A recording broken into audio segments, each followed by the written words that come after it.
Magandang umaga po sa inyong lahat mga kapatid sa Panginoon. Isa pong malaking kagalakan sa akin na muli po kayong makasama sa umagang ito sa ating pagsamba sa ating dakilang Panginoon. Para po sa ating mga announcements sa ating Iglesia, Grace and Truth Community Church, ang ating pong midweek service na ginaganap po sa Messenger Room ay nagaganap po ting araw ng Miyerkules, 7:30 ng gabi. Sa gawain pong ito, ang nagaganap ay ang pagkukumustahan, pagkukwentuhan, pagbabahagi ng salita ng Panginoon, pagbabahagi ng kanya-kanyang karanasan at pasasalamat sa Diyos. At higit sa lahat, ang panalanginan sa isa't isa. Sana po ay makasama namin kayo sa mga susunod pang Miyerkules sa gawain ito. Para naman po sa ating patuloy na pagbibigay ng kaloob o offering, maaari pong kontakin si Sister Jen at ako ang nipong lingkod, Sister Myrna, para sa inyong mga kaloob. Para naman po sa inyong paghingi ng tulong, kayo po ay huwag mahiya mga kapatid. Kung kayo po ay labis na nangangailangan ng pinansyal para sa kung kayo man ay may sakit, may mga pangailangan mabigat at talagang kailangan ng tulong na iglesia, huwag po kayong mahiyang lumapit sa sino mang leader ng church. Ang church po ay bukas palad na tumulong sa inyong lahat. Nais ko rin pong banggitin kung meron po kayong mga na-miss na turo sa ating mga pagsamba, sa mga turo ng ating pastor, maaari niyo pong balikan ito at buksan po ang ating mga GTCC FB page at ang YouTube channel ng GTCC para po mapanood niyo at mapakinggan ang iba pang turo na nais niyong balikan. Bago po tayo matapos ang buwan ng Oktubre, nais ko pong samantalahin ang pagkakataon ito na muli batiin po ang lahat ng mga pastor, lahat ng mga nagpapagal na pastor ng mga iglesia na patuloy na nagtuturo at gumagabay sa kanilang mga miyembro. Nais ko pong batiin kayo ng Happy Pastors Month. Kayo po ay deserving po kayo sa lahat ng pasasalamat, sa lahat ng pagmamalasakit na pwede ibigay po ng iglesia dahil kayo po isang malaking pagpapala po sa aming lahat. Once again, particularly Pastor Egay, Happy Pastor's Day. Pagpalain ka ng Diyos kasama ng inyong pamilya at ang ministeryo sa Diyos ay hindi po nawawalan ng kapuluhan. Ito po ay napakalaking bagay po para sa bawat isa sa amin. Purihin ng Diyos para sa buhay mo. Okay. Samahan niyo po ako sa ating panalangin sa umagang ito para po sa ating pagsisimula po, pagpatuloy ng ating pagsamba sa Panginoon. Dakilang Diyos, salamat po sa umagang ito. Sa iyo po ang lahat ng kapurihan, ng pasasalamat, sa lahat ng bagay po o Diyos na ginawa mo po sa aming buhay. Dakila ka o Diyos, ikaw lamang ang karapat-dapat sa lahat ng mga papuri, pagsamba, sapagkat ikaw ay Diyos na buhay, ikaw ay Diyos na mapagpala, ikaw ang Diyos na nagpapatawad, ikaw ang Diyos na mapagmahal. Purihin ka, Ama. Sa pagsamba namin sa umagang ito, Panginoon, sa iyo namin po inialay aming buhay. Tulungan mo kami na maituon ang aming mga puso at isipan sa aming pakikinig sa umagang ito. Sa lahat po ng aming mararanasan sa pagsambang ito, nawa ito po'y maging makapagbago, makapag-revive ng aming buhay espiritual. Nang sa ganun, Lord, kami po ay maging payapa at masaya sa aming buhay espiritual. Salamat, Panginoon, dahil alam namin na ikaw po ay patuloy na naandyan sa bawat isa. Nagpapaalala na kami kailangang lumakad sa iyong katwiran, sa iyong kalooban. Pagpalain mo po kami sa pagsamba namin sa umaga. Inahabilin namin sa ang lahat ng bahagi ng aming programa. Ikaw lamang po ang maparangalan. Sa tanging pangalan ni Kristo Jesus, ang aming dalangin. Amen. Magandang umaga po sa ating lahat. Tayo po ay sama-samang umawit sa ating Panginoon sa umagang ito.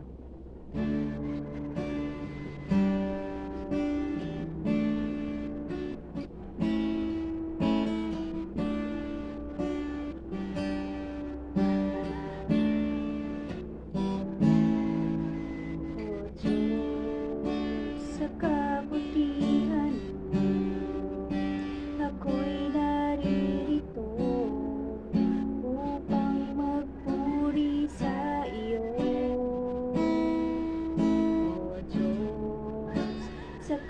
kapanalan mo, nalulugod ako.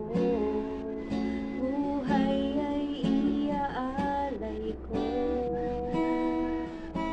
Ikaw lamang ang nagtiwala sa akin, O Diyos, di kita bibiguin. Tatapat sa'yo, maglilingkod ako, O Diyos, kay buti mo.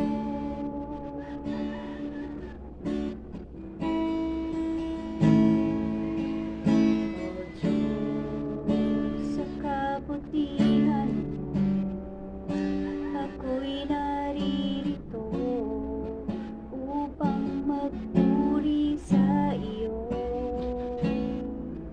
O Diyos, sa kapanalan mo, nalulugod ako. Buhay ay iaalay ko.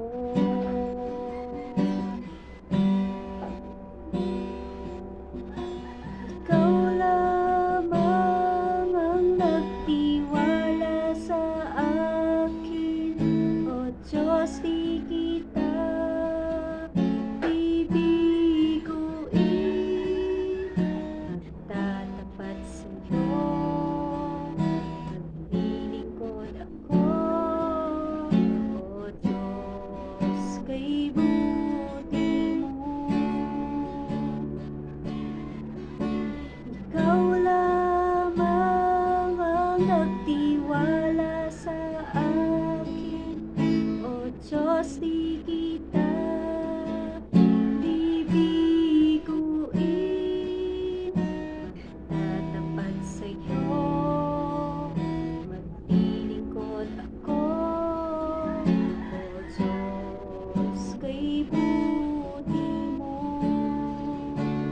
Napakabuti mo, aming Diyos Ama.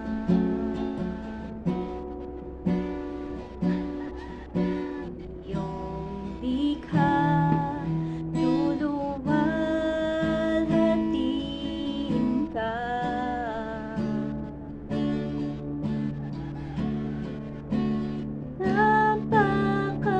Napakabuti mo, di ka nagbabago.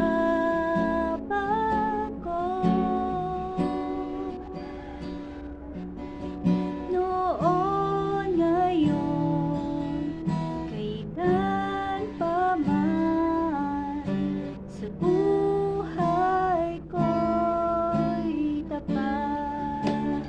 Napakabuti mo, aming Diyos Ama.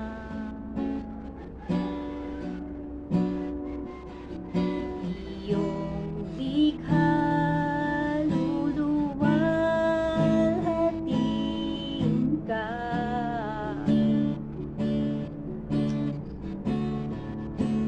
Napakabuti mo, di ka nagbabago.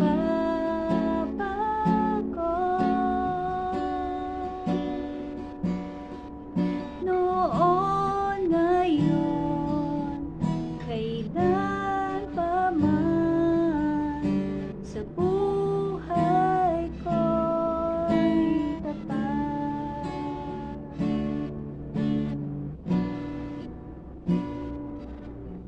Noon, ngayon, kailan pa man, sa buhay ko'y tapat.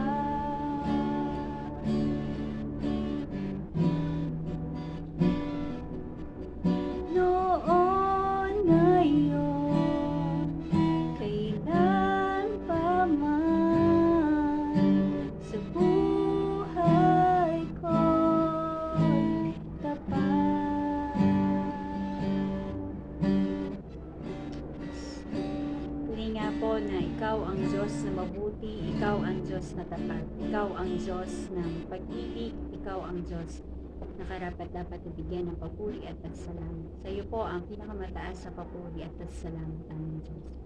Amen. Samahan niyo po ako sa pagbasa mula sa 2 Corinthians 5 verses 1 to 10.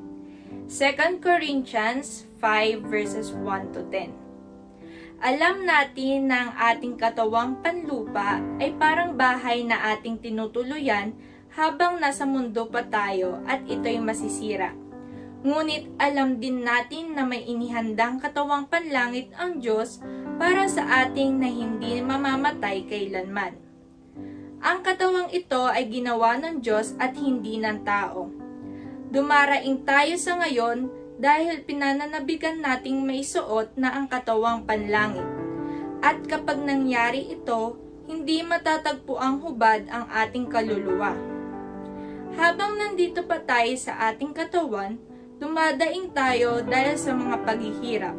Hindi dahil sa gusto na nating mamatay, kundi dahil sa gusto na nating magkaroon ng bagong katawan para mapalitan na ang katawang may kamatayan na ang katawang walang kamatayan. Ang Diyos na rin ang siyang naghanda sa atin para tanggapin natin ang bagong katawan at bilang katiyakan, ibinigay niya sa atin ang kanyang banal na espiritu. Kaya panatag ang aming kalooban kahit na alam namin na habang nabubuhay pa tayo sa ating katawan ay wala pa tayo sa tahanan ng Panginoon. Sapagkat namumuhay tayo sa pananampalataya at hindi ayon sa mga bagay na nakikita. Hindi kami pinanghihinaan ng loob kahit na mas gusto naming iwanan ang aming katawan at makapiling na ang Panginoon. Kaya naman sinisikap naming malugod ang Diyos sa amin, maging dito man o sa piling na niya. Sapagkat haharap tayong lahat kay Kristo para hatulan. Tatanggapin ng bawat isa ang nararapat na kabayaran sa kanyang mga ginawa, mabuti man o masama, nang nabubuhay pa siya sa mundong ito. Ito po ang salita ng Diyos.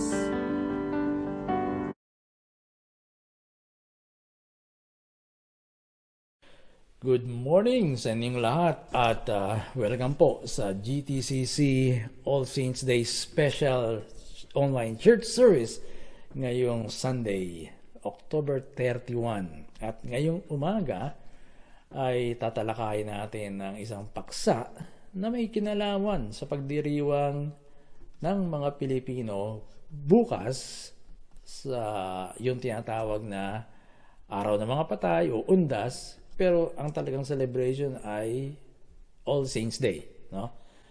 Yung pag-alala sa mga namatay na kay Kristo, yung mga banal. Bagamat walang masama kung alalahanin yung mga mahal natin sa buhay na yumao na, namatay na. Hindi ipinagbabawal ng Biblia na sila ay alalahanin, no? Pero wala nang iba pa bukod doon. Alalahanin lang sila yung mga namatay. At yun nga yung ipagdiriwang bukas ng buong Roman Catholic world at kasama dyan ang mga Pilipino. At dahil yan ang celebration bukas, tatalakayin natin ngayong umaga ang isang paksa na may kinalaman dyan. At ang ating paksa ngayong umaga ay may pamagat na pagkatapos ng kamatayan, ano? Pagkatapos ng kamatayan, ano na? At binasa sa atin kanina ni Jaila yung ating teksto na gusto kong silipin natin sa pag-aaral na ito o sa paksa na ito. Pero gusto ko ring basahin sa inyo muli yung dalawang verses doon, yung verses 4 hanggang 5 ng 2 Corinthians chapter 5 mula sa Ang Salita ng Diyos version. Ang sabi ni Pablo, habang nandito pa tayo sa ating katawan, dumadaing tayo dahil sa mga paghihirap. Hindi dahil sa gusto na nating mamatay, kundi dahil sa gusto na nating magkaroon ng bagong katawan para mapalitan na ang katawang may kamatayan ng katawang walang kamatayan. Ang Diyos na rin ang siyang naghanda sa atin para tanggapin natin ang bagong katawan. At bilang katiyakan, ibinigay niya sa atin ang kanyang banal na Espiritu. Lord, sa umagang ito, we bless your name. We give you praise. At maraming salamat po sa araw na ito na pinagkaloob mo sa amin. Salamat din, Panginoon, sapagkat sa ibabaw ng mundong ito, meron kang ginawa na mga santo, mga banal. At kasama kami dyan, Panginoon, kung kami ay tagasunod ni Jesus.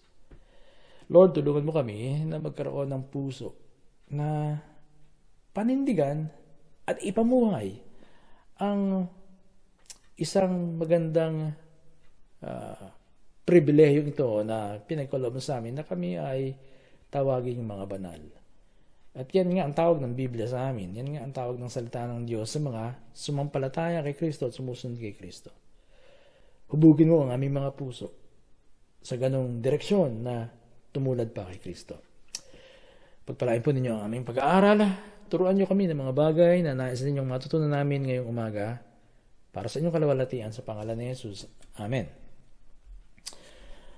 Anumang bansa, anumang lahi, anumang kultura, anumang kulay, anumang estado sa buhay, anumang kasarian, anuman ang itsura, lahat ay pantay-pantay pagdating sa kamatayan. Ibig sabihin, walang sino man ang exempted sa karanasang ito.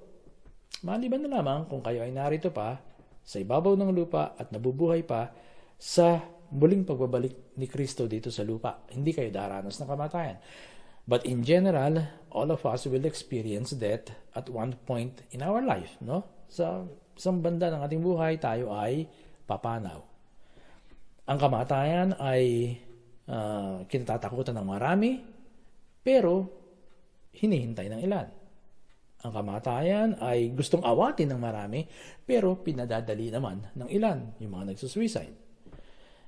Ang kamatayan ay ayaw pag-usapan ng marami, pero pinagkakakitaan naman ng ilan. Iba't iba rin ang opinyon ng tao tungkol sa kamatayan. Merong mga nagsasabi na kapag patay na ang isang tao, wala na siyang kamalayan o pakiramdam. Pero ito isang maling opinyon. Sapagkat ang totoo, meron pa siya rin siyang kamalayan at pakiramdam kahit na siya ay patay na. Sapagkat yung katawan niya, kahit yun ay bangkay na, yung kanyang kaluluwa ay mayroong pakiramdam at kamalayan. Sabi rin ng iba, pag namatay na ang isang tao, hindi na niya maiisip, maalala ang kanya mga mahal sa buhay. Yun din ay isang maling opinyon sapagkat ang totoo, hindi mababawasan ang kanyang kamalayan, ang kanyang pakiramdam, ang kanyang pagkakilala, ang kanyang pagkaalam sa mga bagay-bagay sa mundong ito. Hindi mababawasan yun, hindi mawawala yun sa kanyang realidad. Yun ay taglay pa rin niya. Yun ang katotohanan. Dahil ang may taglay ng ating pakiramdam, ng ating kamalayan, ng ating pagkakilala sa mga bagay-bagay o pagkaalam sa mga bagay-bagay ay ang ating kaluluwa. Hindi ang ating utak. Bagamat yun ang akala ng maraming tao. Sinasabi rin ng iba na kapag namatay na ang isang tao, hindi na siya iiral. Wala na siya sa pag-iral. Pero yun din ay isang maling opinyon sapagkat ang totoo, tayo mismo, ang kaluluwa natin ay patuloy na iiral sa harap ng Diyos. At ang mga pumanaw na, yung mga nauna na sa atin, na nasa presence ni God, sila ay nag-enjoy doon. Merong kasiyahan doon. Sapagkat merong reunion na nangyari doon. Yung makakasama nila yung kanilang mga mahal sa buhay. Yung mga magulang na nawala ng anak doon ay magkakatagpo sila. Merong reunion na mangyayari doon at yun ay isang masayang pangyayari para sa mga nagmamahalan. Kahit mga kanunuan ninyo ay makakilala ninyo. Mga mahal sa buhay ninyo na hindi nyo nakatagpo makakilala nyo roon. Ako, meron akong kapatid na namatay nang ipanganak siya, na huling, at tanda ko pa, nang siya ay nakabulod doon sa bahay namin noon, yung lumang bahay namin noon na meron pang itaas, nakita ko yung baraso niya. No? Yun lang, hindi ko matandaan yung kanyang mukha, pero tanda ko yung baraso niya, dahil doon sa baraso niya, may nakita ko na isang langgam na gumagapang, na gusto ko sanang alisin. Bata pa ako noon. Pero, siyempre, nakasarado naman yung kanyang casket, no? Hindi ko magawa. Pero, yun ang natatandaan ko, nakita ko yung kanyang baraso. Pero, pagdating sa langit, makikilala ko siya, at makikilala niya ako. Imagine yun, yung mga ganung pangyayari na biglang-biglang may tatawag sa akin na, kuya, na isang babae na kapatid ko na hindi ko nakilala kahit kailan, na hindi ko nakita yung mukha, hindi ko maalala yung mukha kahit kailan. So, ito ay isang napakagandang karanasan sa kabila ng kamatayan. Kaya pagkatapos ng kamatayan, hindi kapanglawan, hindi nakakatakot, hindi isang madilim na karanasan, kundi isang masayang karanasan. Dahil yung lugar na yon ay ibang klaseng daigdig, kung matatawag na lugar. Hindi ako komportable na gamitin yung salitang lugar kapag tinutukoy ko yung presence ni God, no? Kasi yun ay wala sa mundong ito, wala sa sansilukob na ito, wala sa universe na ito, wala sa physical universe. Ang lugar ay limitado dito sa physical universe. Pero doon sa realidad na yon, parang hindi applicable yung salitang lugar. Pero pag ginamit ko yung salitang lugar, alam niyo na ibig kong sabihin. Ang tinutukoy ko ay yung presence ni God o yung tinatawag nating langit. So, makakatagpo natin ang mga mahal natin sa buhay doon, kung sila ay naroon. Pero, alam niyo, sabi ko nga nung sa isang teaching ko doon sa Sermon on the Mount series natin, di ba? Kung natatandaan nyo, binanggit ko minsan na mas marami ang papapasukin ni God sa heaven kaysa sa mga hindi makakapasok. So, makakatagpo natin sila roon. At hindi lang yun, yung realidad na yun, yung pagpasok natin sa realidad na yun, ay isang lugar ng liwanag. Lugar ng Diyos. Ginagamit ko uli yung lugar, pero ang ibig kong sabihin ay yung realidad na yun. Nandun si Kristo na taglay ang liwanag at pag-ibig na gusto niyang ipadama sa mga papasok doon. Hindi natin mailalarawang lubos ang realidad na yon, sapagkat hindi yun katulad ng daigdig natin. Sapagkat yun ay mas maganda. Mas totoo yun, actually. Mas totoo yun. Dahil yun ang tunay na realidad kung saan naroon ng Diyos. Yun ang tunay na realidad. Kaya yun ay mas maganda kaysa sa mga magagandang tanawin. Yung mga tourist spot dito sa mundo, mas maganda ang makikita natin doon. At doon sa lugar na yon, muli ginamit ko yung salitang lugar, kung isang tao ay bulag dito sa lupa, mula sa pagkasilang sa kanya hanggang sa siya ay mamatay, doon ay nakakakita siya. Walang bulag doon, walang bingi doon, walang pipi doon, walang pilay doon, walang arthritis doon, walang rayuma doon, walang sakit sa puso doon, walang cancer doon, walang COVID-19 doon, walang anumang uri ng karamdaman doon. Ang nandoon ay pawang kaganapan, ganap, perfection. Ang katawan taglay natin, may taglay tayong katawan doon. At ang taglay na katawan natin ay mayroong lakas, masigla, mayroong energy. Para tayong teenager, kumbaga. Sabi nga nung isang nakaranas ng NDE, meron siyang katawan na taglay na nagliliwanag at ang pakiramdam niya ay para siyang teenager pero mas masigla, mas malakas. Sabi ng isang nakaranas ng near-death experience. Ngayon, may question na agad sa isipan nyo, ano yung near-death experience? Totoo ba yan? Maya-maya, titingnan natin yan. Pero yun ang larawan. May konting larawan. Pero paano tayo nakakatiyak na ganun nga? Dahil mayroong sinabi ang Biblia tungkol sa bagay na yan. At ang isang sinabi nga ni Pablo ay mababasa natin sa 2 Corinthians 5:1-5. Nang sabi niya, alam natin na ang ating katawang panlupa ay parang bahay na ating tinutuluyan habang nasa mundo pa tayo. Tinutuluyan lang natin tong katawan na to habang nasa mundo na tayo. At ito'y masisira. Masisira ito ng sakit, karamdaman, mga peste, anumang mga bagay na sisira sa ating katawan, kamatayan. Ngunit alam din natin na may inihandang katawang panlangit ang Diyos para sa atin na hindi mamamatay kailanman. Ang katawang ito ay ginawa ng Diyos at hindi ng tao. Dumaraing tayo sa ngayon dahil pinananabikan nating maisuot na ang katawang panlangit. At kapag nangyari ito, hindi matatagpo ang hubad ang ating kaluluwa. Habang nandito pa tayo sa ating katawan, dumadaing tayo dahil sa mga paghihirap tulad ng sakit, karamdaman, panghihina. Hindi dahil sa gusto na nating mamatay, kundi dahil sa gusto na nating magkaroon ng bagong katawan para mapalitan na ang katawang may kamatayan ng katawang walang kamatayan. Ang Diyos na rin ang siyang naghanda sa atin para tanggapin natin ang bagong katawan at bilang katiyakan, ibinigay niya sa atin ang kanyang banal na espiritu.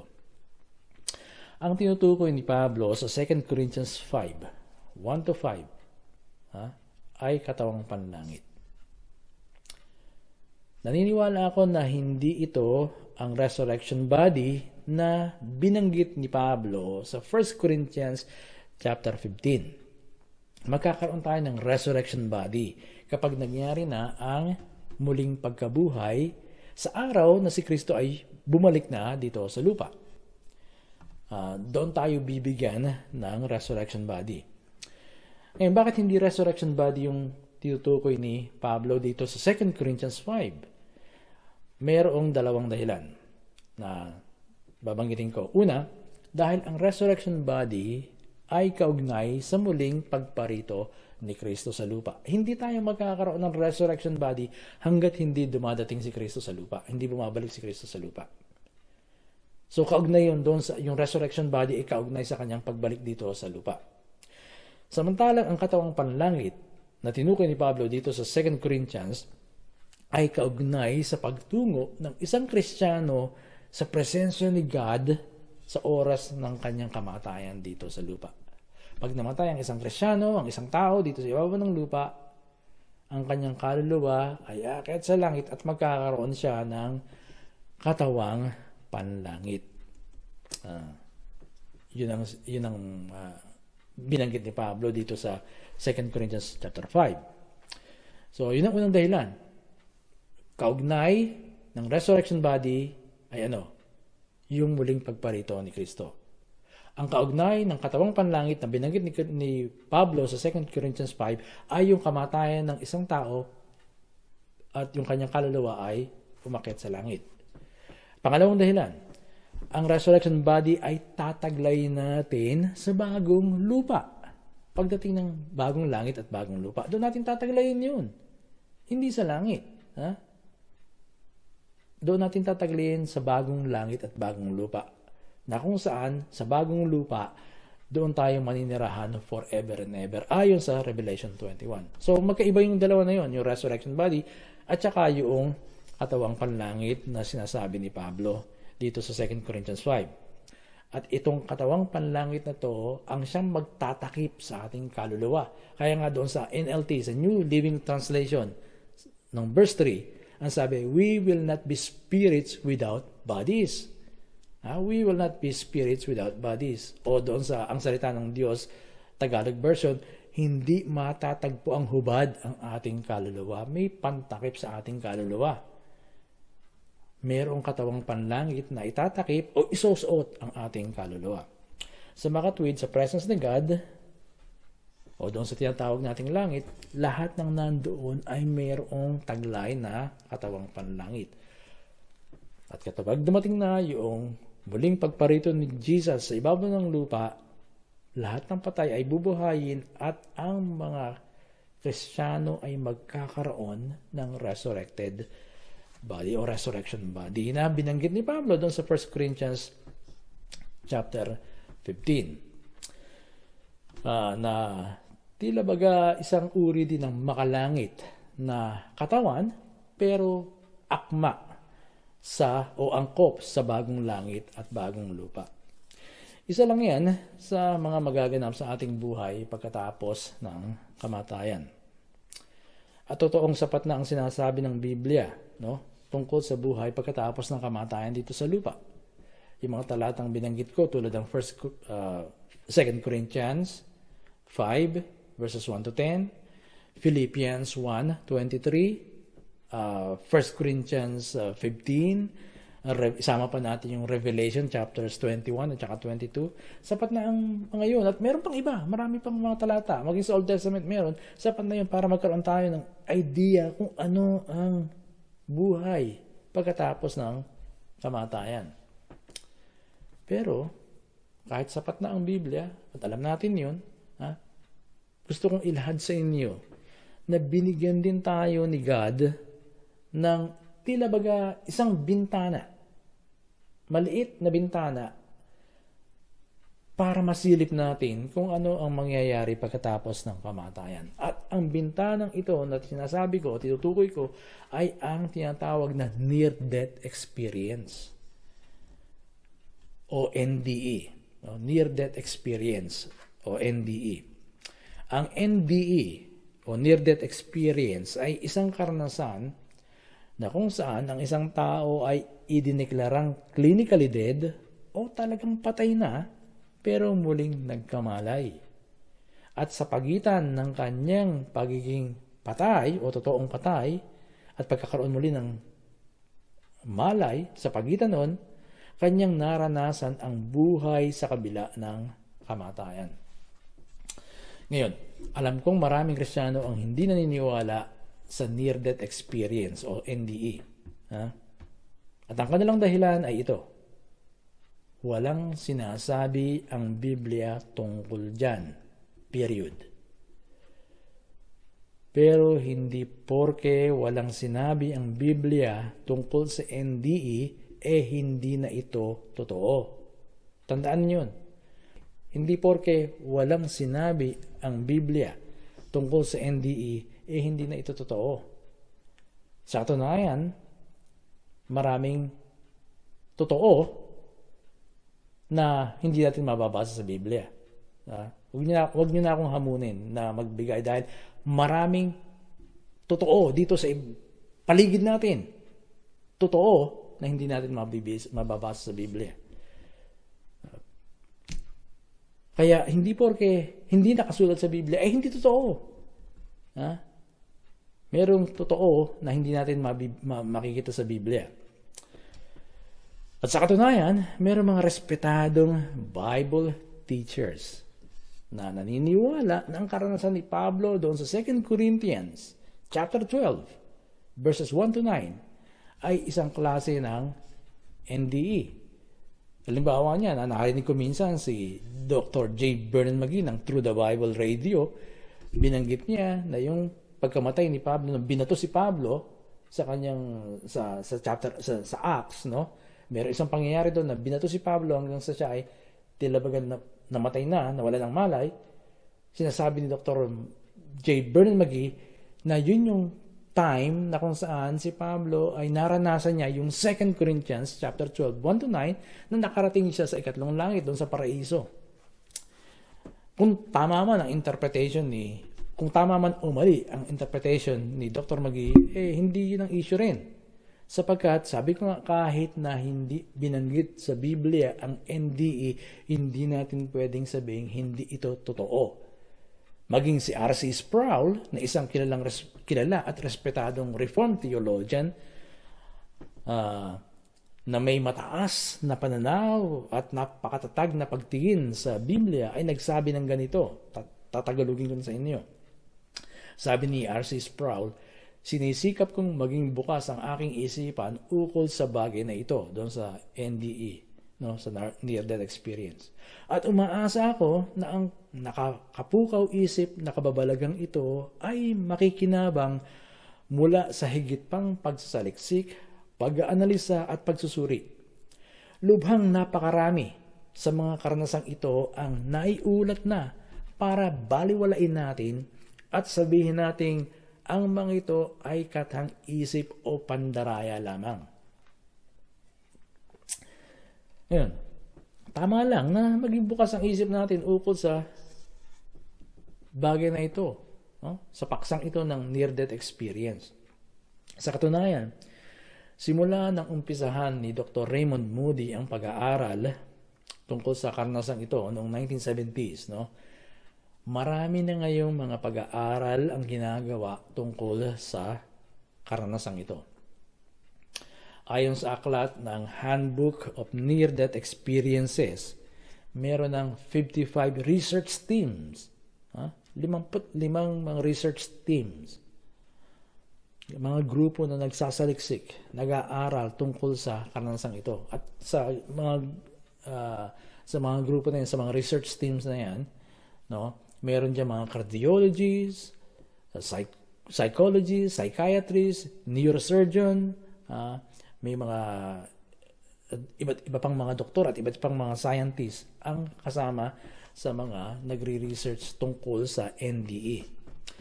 Isipin nyo, bakit pag-uukulan ng mga respetadong professional na ito, mga doktor, mga cardiologists, mga neurosurgeon, bakit nila pag-uukulan ang pag-aaral sa bagay na ito kung wala silang makabuluhan at matibay na basihan? The fact na nag-engage sila na mag-aral at pag-aralan ng bagay na ito at saliksikin ng bagay na ito dahil meron silang nakikita na makabuluhan at matibay na basihan para talagang pag-aralan nito. Dahil ang totoo, 20 milyong katao na, higit sa 20 milyong katao na ang nakaranas ng near-death experience sa buong daigdig. 20 milyong tao. Kaya nga sabi ni R.C. Sproul, lubhang napakarami sa mga karanasang ito ang naiulat na para baliwalain natin at sabihin natin ang mga ito ay katang-isip o pandaraya lamang. Isipin nyo, kung merong isa o dalawang tao na magsasabi sa inyo, nakakita sila ng anghel na lumilipad sa ibabaw ng Grand Hyatt Manila sa BGC, agad-agad ba kayo maniniwala? Maaaring magtawa lang kayo, di ba? Maaaring pagtawanan nyo yung dalawa na yun. Parang nagkakutsabahan lang yan eh. Gumawa lang ng kwento yung dalawa na yan. Pero, kung 20 milyong katao ang nagsabi na nakakita sila ng anghel na lumilipad sa ibabaw ng Grand Hyatt Manila sa BGC, 20 milyong katao, at ikaw, nag-iisa ka na sinasabi mo, hindi totoo yung sinasabi nyo, baka ikaw ang pagtawanan nila. Ikaw ang lumabas na katawa-tawa. Hindi mo pwedeng itaob yung 20 milyong tao na nakakita ng anghel na yun. Ganun din sa karanasang ito. 20 milyong katao na, higit sa 20 milyong katao na ang nakaranas. At yung iba rito ay mga doktor, mga professional, mga businessman na wala silang intensyon na kumita sa kanilang mga kwento dahil sila ay mayroong kakayanan sa buhay. Ang iba sa kanila ay hindi naniniwala sa Diyos noon at dahil ngayon sa karanasan nila ay naniwala na sila na ang Diyos ay umiiral.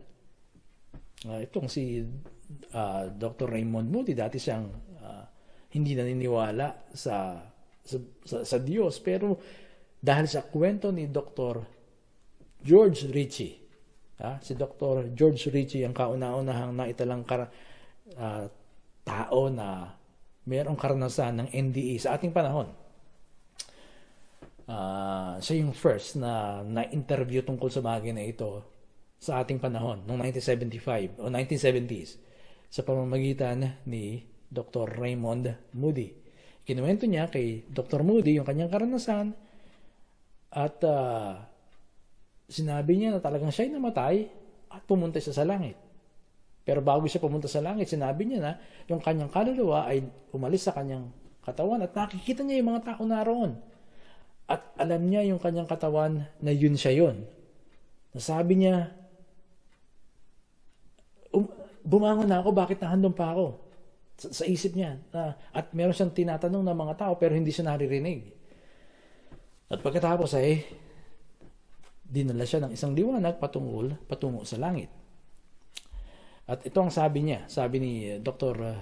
George Ritchie, mas higit pa kaysa sa kapangyarihan, ang dumadaloy sa kanyang presensya ay walang pasubaling pagmamahal. Isang pagmamahal na kailanman ay hindi ko maipapaliwanag. Yun ang kanyang patotoo. Hindi lamang si Dr. George Ritchie ang nakaranas nito. Andyan din si Dr. Evan Alexander, isang neurosurgeon. Si Dr. Alexander noon ay hindi naniniwala sa NDE.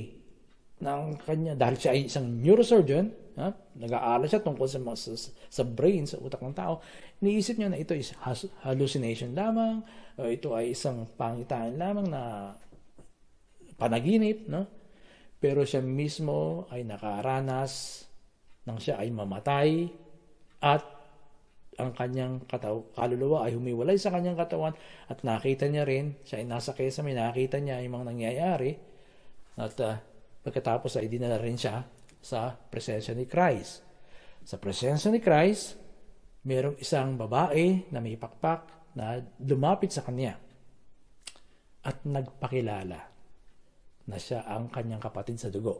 Pero hindi siya nakatagpo kahit kailan ni Dr. Alexander dahil si Dr. Alexander ay inampon nung siya'y bata pa. So hindi niya nakilala yung kapatid niya na yun. Hindi niya nakilala na yung pamilya niya. Pero nung siya'y nasa langit na, lumapit sa kanya yung babae na yun at nagpakilala na siya yung kanyang kapatid. At pagbalik niya sa lupa, pagbalik niya sa kanyang katawan, nung siya'y nabuhay, sinaliksik niya ito at napatunayan niya na kapatid niya nga yung nakita niya doon sa langit.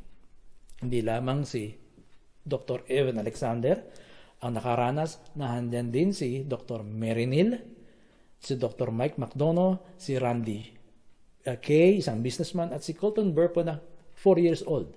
Ang mga taong ito, yung doktor, dalawang surgeon, isang doktor, isang businessman, hindi sila gagawa ng kwento para magkapera.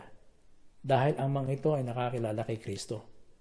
Sila ay nakakilala kay Kristo, naging believer sila dahil sa kanilang karanasan. Si Colton Burpo ay isang maliit na bata, isang 4 years old, hindi siya gagawa ng kwento rin. Hindi siya gagawa ng kwento para lamang pagkakitaan.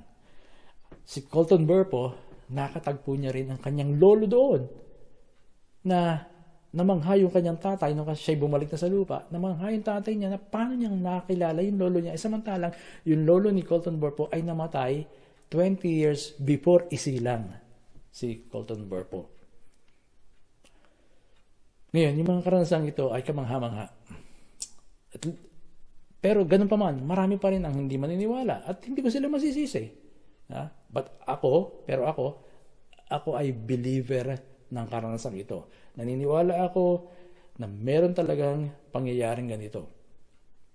Dahil nga, napakarami ng naiulat. 20 milyong katao na ang nakaranas. At hanggang sa ngayon, patuloy na dumarami at pinag-aaralan ang mga bagay na ito.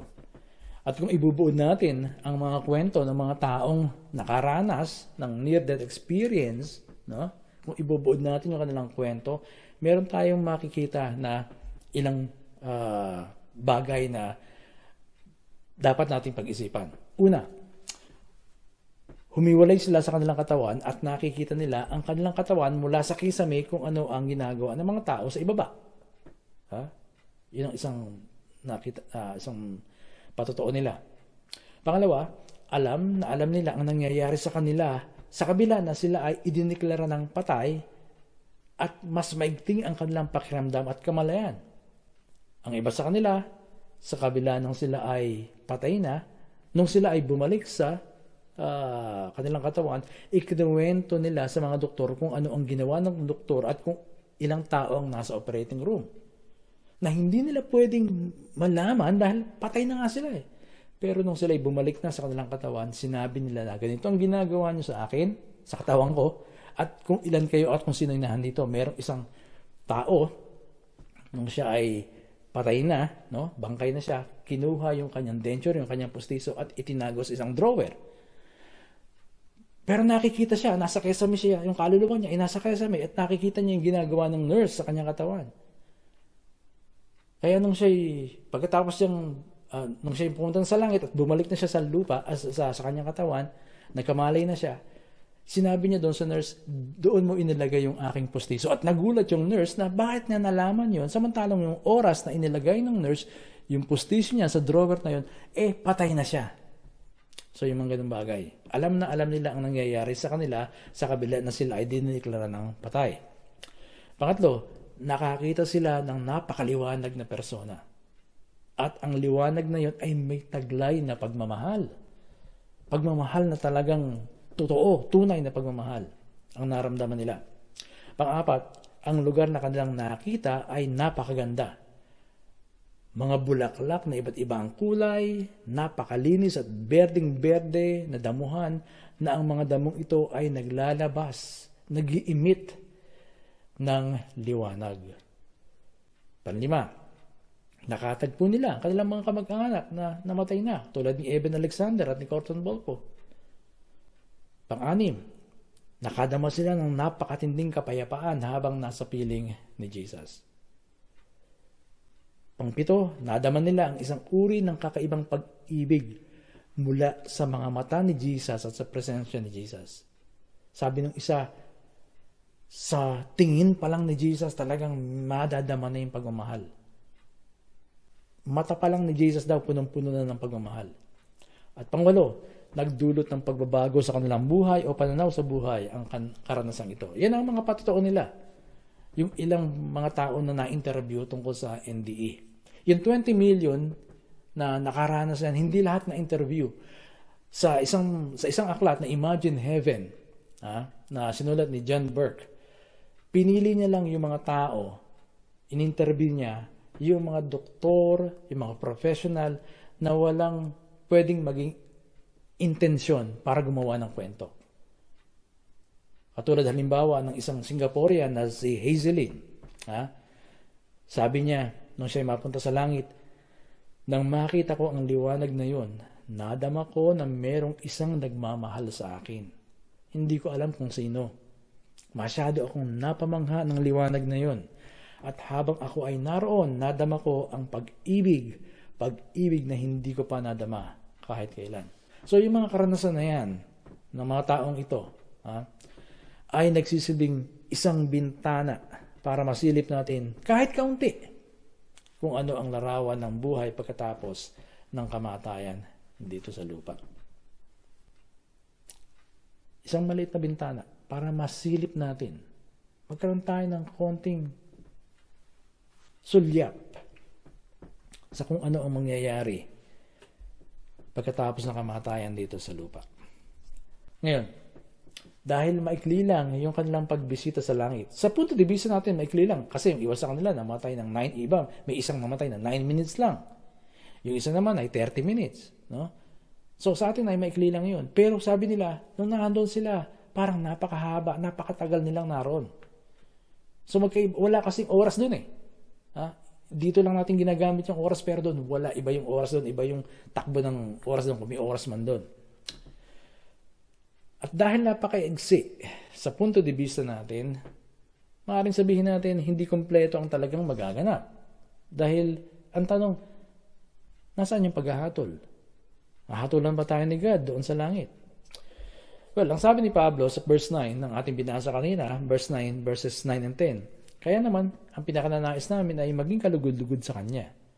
Maging nasa katawang lupa o maging nasa piling na niya. Sapagkat lahat tayo'y haharap sa hukuman ni Kristo at tatanggap ng nararapat ayon sa ating mga gawang mabuti o masama.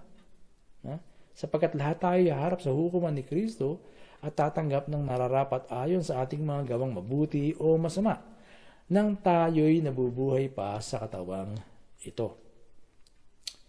Sabi doon sa Hebrews 9:27, itinakda na minsan lamang mamatay ang tao at pagkatapos ito ay kahatulan.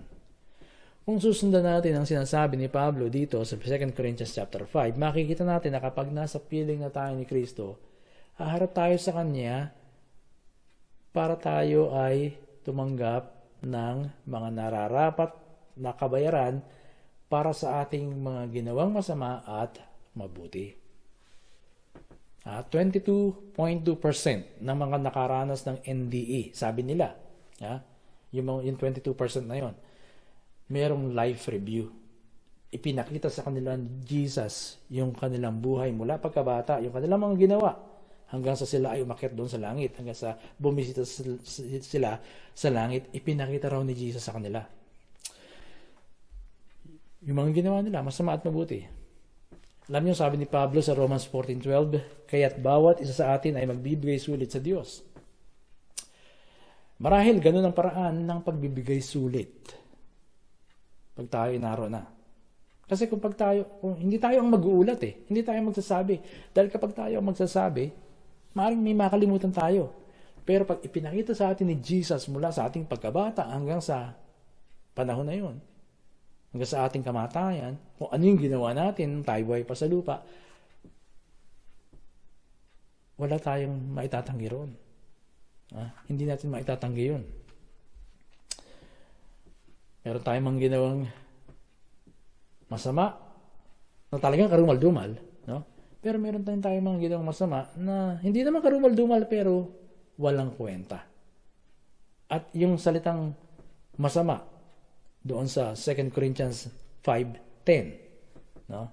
Hatulan tayo sa ating mga ginawang masama at mabuti. Yung salitang masama, yung salitang Paulus sa Griego, ang ibig sabihin din nun ay walang kwenta. So, lahat yun, yung mga bagay na walang kwentang ginawa. Halimbawa, pakikipagtalo tungkol sa doktrina, hindi masama yan, hindi karumal-dumal yan, pero walang kwenta yan. So, yung mga bagay na yan ay maaaring ipagbigay sulit natin sa Diyos. Pero meron din tayong mga ginawang mga bagay na karumal-dumal. Yung mga bagay na yun ay tatanggap tayo ng kabayaran sa mga ginawa natin yan. Pero tandaan ninyo, kung ano man yung tatanggapin natin na kabayaran para sa mabubuting ginawa natin, hindi sinabi ni Pablo. Hindi rin sinabi ni Pablo kung ano yung tatanggapin natin na kabayaran para sa mga masamang ginawa natin. Hindi yung binanggit ni Pablo. Pero yung isang nakaranas ng NDE, ang sabi niya, tinanong daw siya ni Lord. At ang tanong sa kanya, gaano ka nagmahal sa akin at sa iyong kapwa nung ikaw ay nasa lupa pa? At yung pagtatanong na yon, sabi niya, ay hindi sa paraan ng paninita. Hindi siya sinisita ni Jesus. Hindi siya kinukundina. Kundi yung pagtatanong na yon ay mayroong pagmamahal. Pagtatanong na may pagmamahal. So, kahit na tayo may nagawang bagay na hindi maganda, sabihin natin karumal-dumal at ipinakita sa atin Jesus, may kabayaran tayong ibibigay na hindi natin alam kung ano, pero hindi tayo dapat mag-alala sapagkat yung life review na yon, yung pagbibigay sulit na yon, ang usapan dito, ang usapan sa bagay na yun, ang konteksto nun ay pag-ibig. So, pag tayo humarap na sa judgment seat of Christ, yung hukuman ni Kristo, ang konteksto ng paghuhukom na yon, yung paghahatol na yon, yung pagbibigay o pagbibigay ng bayad sa ginawa nating masama at mabuti, ang konteksto nun ay pagmamahal. Dahil sa langit, walang condemnation, walang paninita, kundi puro pagmamahal.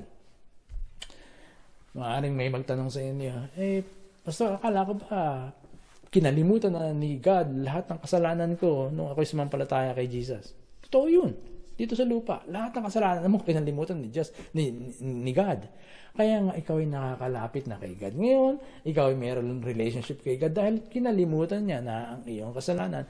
Pero sinabi din ni Pablo, sapagkat lahat tayo ay haharap sa hukuman ni Kristo at tatanggap ng nararapat ayon sa ating mga gawang mabuti o masama nang tayo nabubuhay pa sa katawang ito. At sa verse 12 ng Romans 14, kaya't bawat isa sa atin ay magbibigay sulit sa Diyos. Mayroong pagsusulit na magaganap. Hindi pwedeng wala. Pero, ulitin ko sa inyo, yon ay sa konteksto ng pagmamahal. Yun ay sa konteksto ng pagmamahal. Kaya sabi rin ni Pablo sa verse 9 ng 2 Corinthians chapter 5, kaya naman ang pinakananais namin ay maging kalugod-lugod sa Kanya, maging nasa katawang lupa o maging nasa piling niya. So yun dapat natin gawin. Mamuhay tayo ng kalugod-lugod sa Kanya.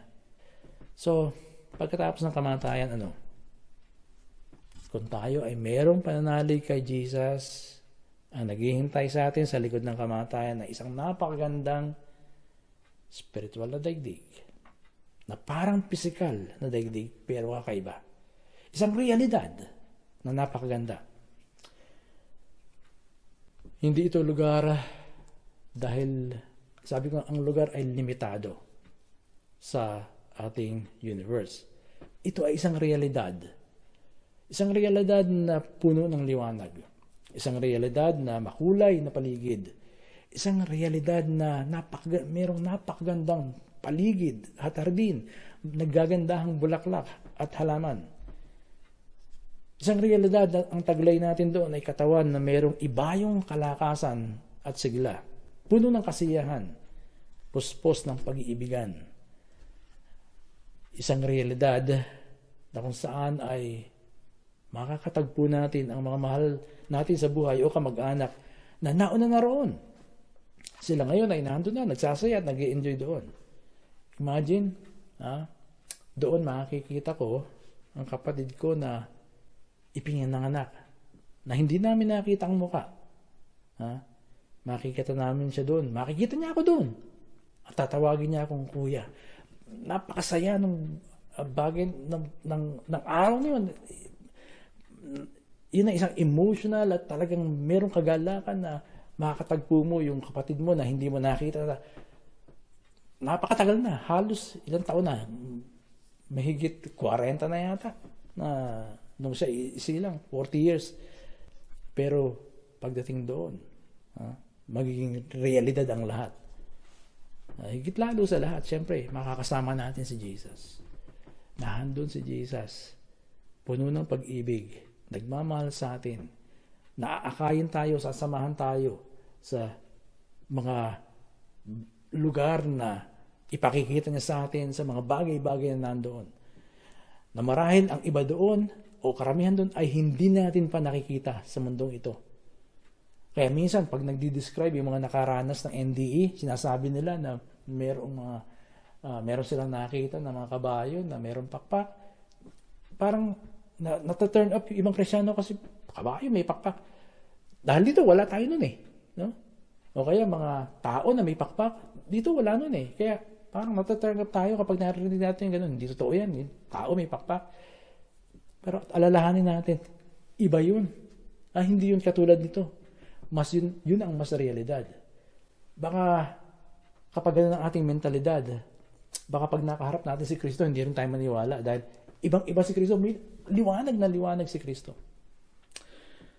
Pero pagdating natin doon, mawawala yung ganung mga skepticism natin. Mawawala yung ganung mga pag-aalinlangan natin dahil pagpasok natin doon, mapupuno din tayo ng realidad. Yun ang totoo. Makikita natin yung tunay na realidad na itong mundong ito, bagamat alam natin itong realidad, kopya lamang ito marahil. Ito ay isang kopya lamang. Ang tunay ay yung nahandun. Ang tunay na realidad ay nandun na kung saan ang Diyos at si Jesus ay naroon. Tayo manalangin. Lord, sa tanghaling ito, salamat sa realidad na aming matutunghayan sa kabila ng kamatayan. Na ang kamatayan ay hindi isang nakakatakot na karanasan, hindi ito kapanglawan, hindi ito kadiliman, kundi ito ay isang pintuan tungo sa isang napakaganda, napakasayang lugar na doon ay hindi namin maipapaliwanag ang pag-ibig. Ang pag-ibig na yan kapag naranasan namin, hindi namin gugustuhin na bumalik pa sa lupang ito. Dahil ikaw yun, Lord, ang pagmamahal mo. At nawa, Panginoon, huwag namin hintayin ang kamatayan para maranasan ang pag-ibig mo. Huwag namin hintayin ang kamatayan para kami din ay mag-ukol ng pag-ibig sa iyo. Dito pa lamang sa lupa, Lord, mahalin ka na namin. Sikapin namin na mamuhay na binibigyan kaluguran ka. Tumutulad sa iyo. Iukit mo sa aming puso ang bagay na ito, Panginoon. Salamat po sa pangalan ni Jesus. Amen.